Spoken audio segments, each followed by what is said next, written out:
आज की इस प्रेस वार्ता में उपस्थित राष्ट्रवादी कांग्रेस पार्टी के हमारे प्रवक्ता क्राइस्ट कास्ट्रो जी, चौहान जी और इस प्रेस वार्ता में आए हुए सभी पत्रकार भाई और बहनों, आपको सवेरे सवेरे कष्ट दिया गया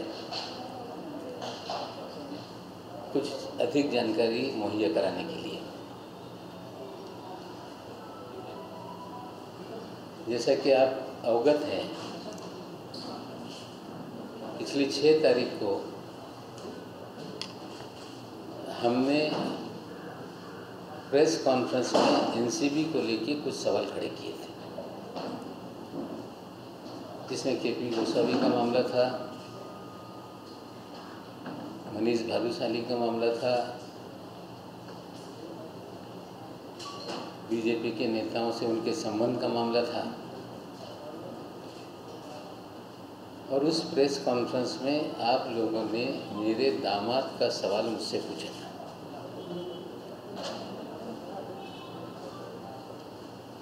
उस समय भी मैंने कहा था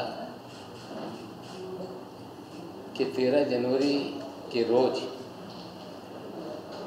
जब समीर खान की गिरफ्तारी हुई, सारे मीडिया के लोगों को मैंने जवाब दिया था कि कानून से कोई बड़ा नहीं, कानून अपना काम करेगा और देश की न्याय व्यवस्था में मुझे पूरा विश्वास है। ये बयान उस समय हमने 13 जनवरी को दिया था। पिछले प्रेस कॉन्फ्रेंस में भी हमने इतना ही कहा था, लेकिन भारतीय जनता पार्टी के सारे नेता एक ही बात कर रहे थे सारे देश के चैनल पर कि नवाब मलिक का दामाद ये ड्रग डीलर है, उसकी गिरफ्तारी हुई, खुन्नस में ये इस तरह का एनसीबी को बदनाम करने का काम कर रहे हैं। अफसोस की तो बात यह है कि एक माजी मुख्यमंत्री भी अलग से वीडियो बनाकर उन्होंने मुझ पे हमला करने का काम किया, राजनीतिक।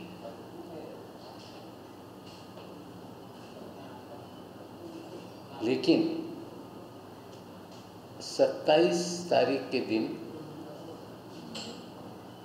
एनडीपीएस के स्पेशल कोर्ट ने समीर खान और उसके साथ 2 अन्य सह आरोपियों को, करण सजलानी और राहिला फर्नीचर वाली को 8.5 महीने जेल में रहने के बाद जमानत देने का काम किया। उसके बाद हमारी प्रेस कॉन्फ्रेंस हुई, लेकिन जो एक रिटन ऑर्डर होता है वो जज साहब के माध्यम से हम लोगों को प्राप्त नहीं हुआ। कल सवेरे 11 बजे जो कोर्ट का पोर्टल है ऑनलाइन, उस पोर्टल पे जस्टिस जोगलेकर जी का ऑर्डर लोड हुआ और जोगले सर करके जज साहब के ऑर्डर लोड होने के बाद हम लोगों ने उसे ऑनलाइन लोड करने के बाद चीज़ें पढ़ी। उसको मैं समझता हूँ कि आप जिस तरह से हमारे मीडिया में मेरा नाम लेकर पूरी खबरें 8.5 महीने चली, मेरे दामाद को 8.5 महीने जेल में रहना पड़ा और एक उनकी बीवी जो मेरी बेटी है वो अलग ट्रॉमा में थी, उसके 2 छोटे छोटे लड़के जो अलग तरह से उनके दिमाग पे असर हुआ, वो समाज में किसी से मिलने के लिए तैयार नहीं, सिर्फ या मेरे घर पे या मेरी दूसरी बेटी है उसके घर पे या घर के 4-6-10 लोगों के अलावा वो किसी से मिलते नहीं, इस तरह का हालात घर में है। लेकिन कल जो आदेश आया उससे पहले के घटनाक्रम मैं आपके सामने रखना चाहता हूँ।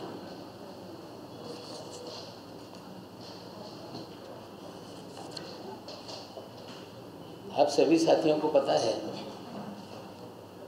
कि 8 जनवरी 2021 के दिन एनसीबी ने पत्रकारों को बताया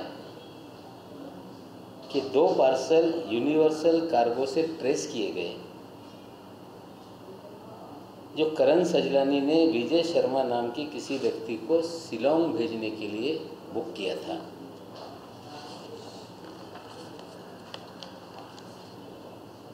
नौ जनवरी के दिन करण सजलानी जो बांद्रा में रहते हैं उनके घर पे रेड की गई और एनसीबी ने पत्रकारों को बाकायदा प्रेस रिलीज निकालकर 200 किलो गांजा बरामद किया गया है। इस तरह से खबर आप लोगों को 9 तारीख को दी गई। उसी 9 तारीख के दिन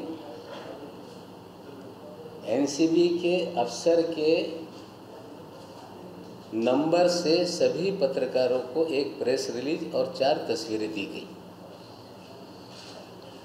वो मैं आपको स्क्रीन पे दिखाता हूँ। नंबर ये आप देखिए, नंबर है 98201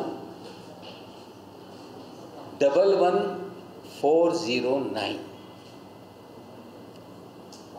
इसी नंबर से तस्वीरें दी गई 4 और ये प्रेस नोट निकाला गया है कि इस तरह से एक ब्रिटिश नागरिक को हमने गिरफ्तार करने का काम किया है और उसको बड़े पैमाने पे कवरेज देश के चैनलों पे और अखबारों पे आप लोगों ने प्रसारित करने का काम किया। नंबर बहुत इंपॉर्टेंट है, आपको देखना पड़ेगा कि ये नंबर से ही सारे लोगों को मैसेजेस दिए गए। फिर से नंबर देख लीजिए आप, 98201 11409। लाइट चालू करो। जो तस्वीरें थी वो रिपब्लिक टीवी पे चली, वो तस्वीरें अलग अलग मीडिया में ऑनलाइन छपी।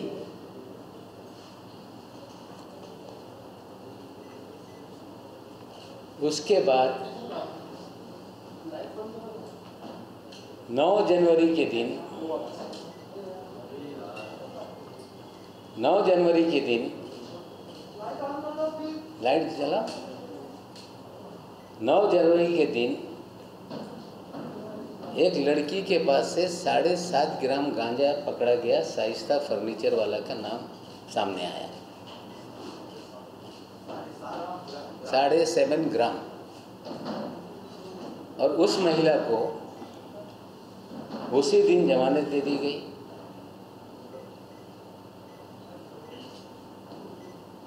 उसी के साथ साथ रेड की गई प्रिंस पान न्यू दिल्ली। उसी के दिन रेड की गई हाउस ऑफ पान गुड़गांव। उसी दिन रेड की गई रॉयस पान नोएडा। उसी दिन रेड की गई सांझा पान गुड़गांव। उसी दिन रेड की गई पंचायत दिल्ली, नितिन बेंगलोर, जीतू हर्बल टबैको, मुच्छड़ पान वाला और समीर खान के यहाँ जो मेरा दामाद है उसी दिन उसको, अभी उसकी बात नहीं करता हूँ। उसके बाद रामपुर में एक रेड हुई और जिसकी भी जानकारी एनसीबी ने दी और वो सारी खबरें आप लोगों ने चलाई। एक उसकी जानकारी के लिए, एक मैं न्यूज़ 18 लोकमत का जरा वीडियो चलाओ। न्यूज़ 18 लोकमत चलाओ पूरा।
आगे आगे भी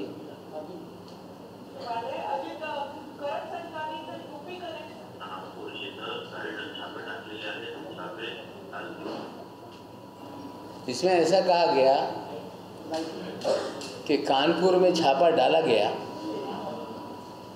और 2-3 जगह पे छापा डाला गया। ये सारी खबरें एनसीबी के माध्यम से पत्रकारों ने चलाई।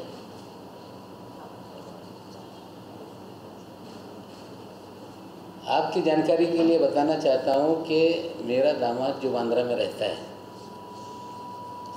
9 तारीख को हमारी एनिवर्सरी थी।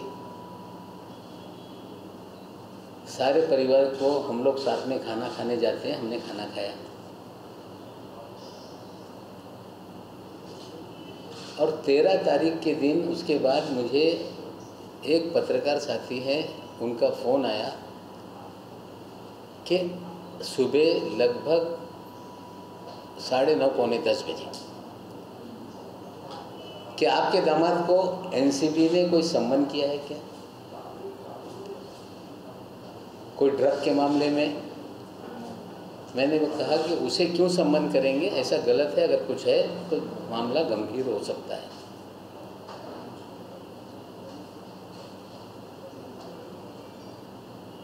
बारह तारीख के रात में एनसीबी ने सम्मन दिया। जो समीर खान हमारे दामाद हैं, उनकी माता श्री जो बगल के किसी जो बिल्डिंग में रहती हैं यूनियन पार्क के पास, और रात में 10 बजे सम्मन आने के बाद 10:30 बजे हमारे दामाद को मिलता है और 13 तारीख के दिन 10 बजे बुलाया गया और समीर खान पौने 10 बजे एनसीबी कार्यालय में पहुंच गए। कार्यालय पहुंचने के साथ सारे कैमरा के लोग उनके स्वागत के लिए खड़े थे। सारे चैनलों पे खबरें चलने लगी कि नवाब मलिक के दामाद को सम्मन, और उसकी तस्वीरें सारे चैनलों पे दिखाई जाने लगी। शाम होते होते फिर खबर आई, फिर उसी नंबर से लोगों को मैसेज दिया गया कि 27A में समीर खान ये ड्रग पैडलर है, बड़ा रैकेट चलाता है, इंपोर्ट करता है, और उसे 27A में गिरफ्तार कर लिया गया। एज यूजुअल हम लोग जब गए वहाँ से जेल कस्टडी हो गई। जेल कस्टडी के बाद हमने जमानत याचिका लगाई, याचिका रिजेक्ट हो गई। हाई कोर्ट में गए, हाई कोर्ट में 6 महीना जिस दिन पूरा होने वाला था उस दिन सुनवाई लगी और एनसीबी ने कहा कि हम 7 तारीख को चार्जशीट फाइल कर रहे हैं। 3 महीना पहले वाला 7 तारीख, जिस दिन 6 महीना गिरफ्तारी के बाद, 9 तारीख के बाद जो 6 महीना पूरा हो रहा था 7 तारीख के दिन, उस दिन चार्जशीट फाइल करेंगे। हाई कोर्ट ने कहा कि आप अब लोअर कोर्ट में जाइए। फिर लोअर कोर्ट में हमने बेल एप्लीकेशन लगाई। 3.5 महीने एनसीबी ने टाला टाल करने का काम किया। तारीख लगती तो सर पांडे नाम के एक वहाँ पे पीपी है, वो कहते हैं कि आज मुझे टाइम नहीं है। जज साहब ने कहा कि कल सुन लेते हैं, बोले कल मैं आऊँगा नहीं। कहने का अर्थ ये है कि उस सुनवाई को 3.5 महीने तक चलाना पड़ा और एनसीबी ने भरपूर कोशिश की कि जितना टाइम बाय हो सकता है इसमें किया जाए, लेकिन अल्टीमेटली जमानत हो गई और 12 तारीख के दिन जज साहब ने दस्तखत किया और दस्तखत करने के बाद कल लोड 13 तारीख के दिन हुआ और चीज़ें आई। वो चार्जशीट जो है, वो जो ऑर्डर है, मैं आप लोगों को अभी उस पर शेयर करता हूँ। उसके अंदर 2 पैराग्राफ बहुत इंपॉर्टेंट है।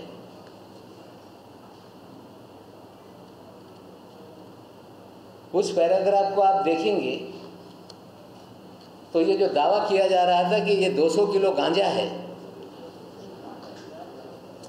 ये पूरी तरह से कोई 200 किलो गांजा उसमें नहीं मिला।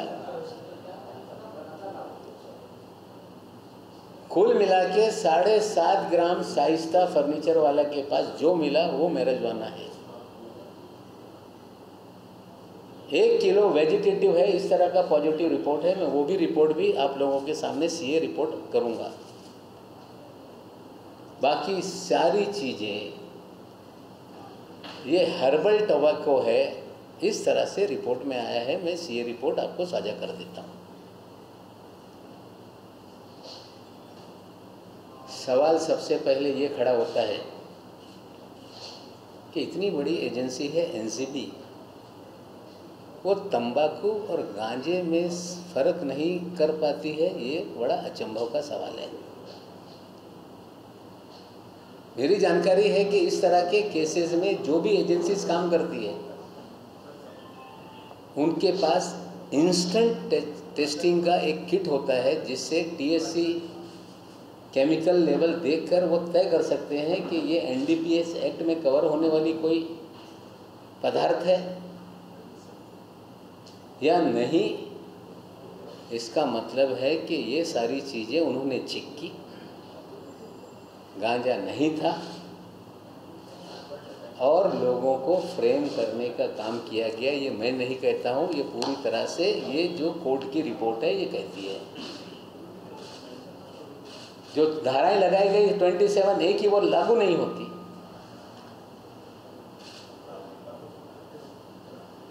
जो भी मुकदमा बनता है वो शाइस्ता फर्नीचर वाला का है,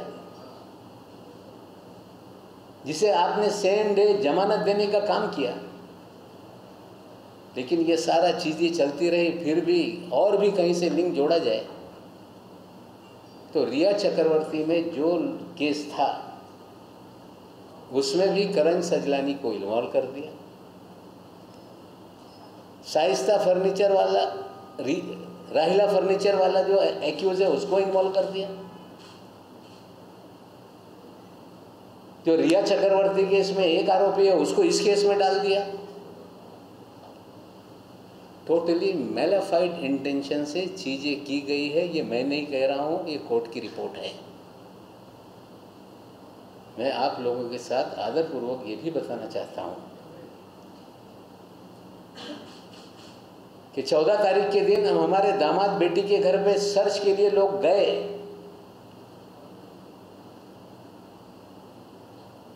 बेटी के पैर में चोट लगा था, मेरे घर पे आ गई थी। फ़ोन आया कि कुछ लोग घर चेक करने के लिए, दफ्तर चेक करने के लिए आए हैं, आप आइए। बेटी गई। दोपहर तक सर्च चलता रहा, 2-3 बजे तक। सारे चैनल पे यही दिखाया जा रहा था कि बड़े पैमाने पे गांजा बरामद हुआ है, लेकिन घर पे कोई भी इस तरह की चीज़ें नहीं मिली। फिर भी टीवी को बताया गया, रिपब्लिक टीवी को देख लो, चल रहा है, न्यूज़ एक्स पे चल रहा था, अलग अलग चैनलों पे कि गांजा बरामद हुआ, गांजा बरामद हुआ, इस तरह से चीज़ें की गई। सिलेक्टिव खबरें लीक करके लोगों को बदनाम करने का काम एनसीबी करती है। ऑर्डर पंचनामा मैं आपको दे दूंगा, आप लोग उसमें पढ़ लें। क्लियर कट फ्रेम करने का मामला है। जो मैं आज तक सवाल उठाता था कि एनसीबी फर्जीवाड़ा करती है, इस मामले में पूरा फर्जीवाड़ा एक्सपोज हो गया है। आप पूछेंगे क्यों किया गया? करण सजलानी को पकड़ा तो एक खबर आ गई कि ब्रिटिश नागरिक को 200 किलो गांजे के साथ पकड़ा गया, हाइप हो गई। राहिला फर्नीचर वाला जो एक लड़की है गरीब घर की, जिसकी 6 बहनें हैं, एक छोटा भाई है, तमाम बहनें अपना घर चलाने के लिए काम करती हैं, घर में साबुन बनाती हैं। किसी जमाने में दिया मिर्जा के यहाँ नौकरी करती थी, आप लोगों को खबर दी गई कि ये दिया मिर्जा की सेक्रेटरी को हमने पकड़ा है। फिर वो हाइप हो गई पब्लिसिटी। उसके बाद नवाब मलिक का दामाद तो और चेरी पिक हो गया, पूरे देश में खबरें चलने लगी। लेकिन इस पूरी कार्रवाई के दरमियान हमने कभी भी दामाद के निर्दोष होने की बात नहीं रखी। हमने यही रखा कि कानून से बड़ा कोई नहीं है। लेकिन इसमें और एक इंटरेस्टिंग चीज़ है जो आप लोगों को समझना पड़ेगा पत्रकारों की जानकारी के लिए। कुछ फोटोग्राफ है जो 9 तारीख के दिन जो लोगों को दिए गए, ये सारी फोटोग्राफ देखिए। नहीं, पहले वाली दिखा, उसके पहले ये सारी फोटोग्राफ जो उस नंबर से आप लोगों को दिए गए। इस फोटोग्राफ में आप देखिए, एक कुर्सी दिख रही है, फ्लोरिंग दिख रहा है। ये मुद्दा हमने कोर्ट में उठाया कि जो सीजर होता है वहाँ सीजर करके उसे सील किया जाता है और कोर्ट की परमिशन से खोला जाता है। ये तस्वीर साफ बताती है कि ये तस्वीरें एनसीबी के कार्यालय की हैं। कुर्सी का रंग देख लो, फ्लोरिंग देख लो। दिखाओ भाई, जो हमने बाद में फ़ोटो मंगवाए, दूसरे फ़ोटो मंगवाए, देखिए वही कुर्सी, वही फ्लोरिंग। ये जब कोर्ट में हम लोगों ने मामला उठाया तो सर पांडे साहब जो पीपी हैं, उन्होंने कहा कि हमने बहुत सारे रिश्तेदारों को अलाउ किया, उन्होंने तस्वीरें खींच ली होंगी। हमारे वकील ने पूछा कि तस्वीरें उन्होंने खींची, एक्सेप्टेड,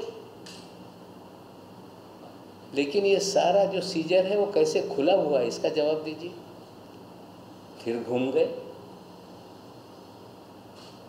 बोले पत्रकारों ने खींच लिया होगा। बोले करण सजलानी के घर पे पत्रकार घुस के जबरदस्ती खींच रहे थे। और उसका भी कोर्ट में जो रिप्लाई फाइल किया है एनसीबी ने, उसकी भी जानकारी मैं आपको अभी देता हूँ। वो कह रहे हैं कि ये हमने नहीं, ये पत्रकारों ने घुस कर फोटो उतारा है। मतलब आपको एक तरफ चीज़ें दी जाती है, सिलेक्टिव खबरें बनाई जाती है, झूठे खबरें प्लान करके खबरें छपाई जाती है, और उसके बाद ओनस लेने के समय आप लोगों पे ओनस डाला जा रहा है। मैं आपको फिर बता रहा हूँ, जो ऑर्डर आया है, इस ऑर्डर में हमारे दामाद को फ्रेम किया गया। ये पूरी तरह से चीज़ें सामने आ रही हैं। उसने तय किया है कि वो हाई कोर्ट में मामला क्वैश करने के लिए जाएगा, और जल्द ही सारे वकील तैयारी कर रहे हैं, मामला हम क्वैश करेंगे। आज बहुत ज़्यादा मैं कुछ बताना नहीं चाहता था, इसीलिए आप लोगों के सामने ये हकीकत मैंने रखी कि भारतीय जनता पार्टी के सारे नेता दामाद का सवाल उठा रहे थे। आप सभी लोगों ने बार बार दामाद को लेकर सवाल उठाया, लेकिन कल के ऑर्डर के बाद उसे गलत तरीके से फ्रेम किया गया। करण सजलानी को गलत तरीके से फ्रेम किया गया, राहिला फर्नीचर वाले को गलत तरीके से फ्रेम किया गया। ये सारी चीज़ें आपके सामने मैं रख रहा हूँ, न्यायालय में जाएंगे। एक चीज़ और है कि इसके बाद प्रेस होगी, आप जाएंगे, पूछेंगे, एक सीधा जवाब आएगा कि हम इस बेल ऑर्डर को हाई कोर्ट में चैलेंज कर रहे हैं। We will welcome it. Rhea Chakraborty के मामले में जब हाई कोर्ट ने बेल दी तो सुप्रीम कोर्ट में अभी तक वो भी चल रहा है 10-11 महीने से। एक अधिकारी अपनी जीत पे सरकारी समय पैसा कितना वेस्ट करेगा। एक ये मामला आज मैं बोलूँगा, ऐसे दर्जनों भर मामले हैं जिन पे हम काम कर रहे हैं। मैं पहले दिन से कि एनसीपी फर्जीवाड़ा करती है उस पर मैं कायम हूँ, और ये सारे तथ्य मैंने आपके सामने इसलिए रखे कि जो ट्रॉमा में मेरा परिवार था, जिस ट्रॉमा में मेरी बेटी थी, बच्चे थे, और मैं आभार मानूंगा मेरे नेता पवार साहब का कि जिस दिन ये सारा मामला आया उन्होंने आपके सामने कहा कि अगर कोई गलत काम उनके दामाद ने किया है तो उसकी सज़ा उसको होगी, लेकिन दामाद की गलती की सज़ा किसी भी ससुर को नहीं दी जा सकती। उन्होंने उस समय मेरा ढाढ़स बढ़ाया, जिसके कारण हम लोग लड़े और आज चीज़ें आपके सामने आई है। अगर कोई सवाल है इससे रिलेटेड तो कहेंगे। मैं फिर अपने बात पे कायम हूँ कि बहुत सारी चीज़ें हैं, लेकिन आज ही मैं सारी चीज़ें नहीं बताना चाहता। एक मामला जो आप बार बार मुझसे पूछ रहे थे, आज उतनी ही बात को लेके हम लोग मर्यादित रहेंगे।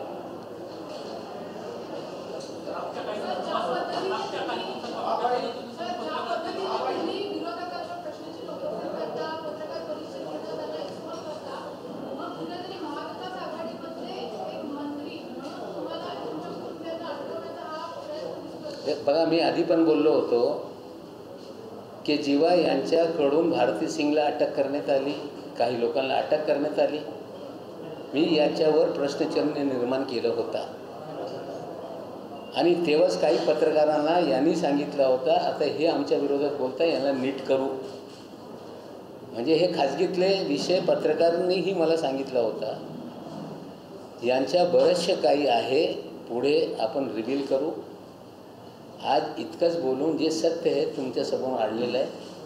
पण आणखीन एक सांगतोय की कोणी कितीही बातमी पेरली तर त्याची सत्यता तपासली पाहिजे, हे पत्रकारांची जबाबदारी आहे।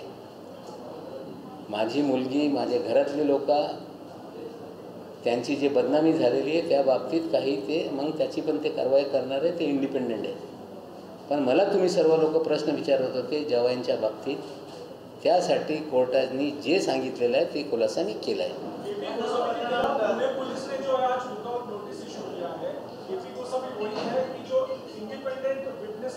देखिए, मैंने भी आज जानकारी मुझे भी मिली है कि पुणे पुलिस ने लुकआउट नोटिस जारी किया है कि वो देश छोड़ के भाग न जाए। मैंने भी खबर देखी है। मुझे लगता है इतनी जानकारी काफ़ी है। अगर 1-2 सवाल होंगे तो लेके।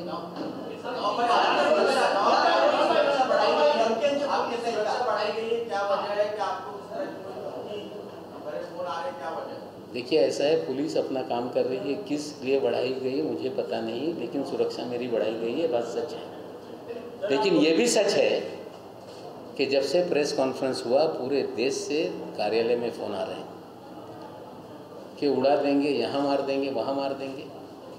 अब कौन लोग हैं उसकी लिखित कंप्लेंट हम गृह सचिव को देंगे, उसकी जांच होगी, जो भी लोग हैं उन पर कार्रवाई होगी।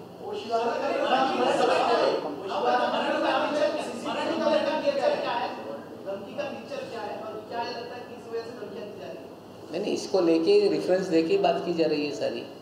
जो चीज़ें हमारे दफ्तर में जो लोग बैठे हैं, जो फ़ोन रिसीव करते हैं, उन्होंने कब बात किया, कितने बजे किया, किस नंबर से आया, वो सारी चीज़ें हैं। वो सारी चीज़ें लेटर में हम लिखेंगे, जब आप लोगों को मैं बता दूँगा।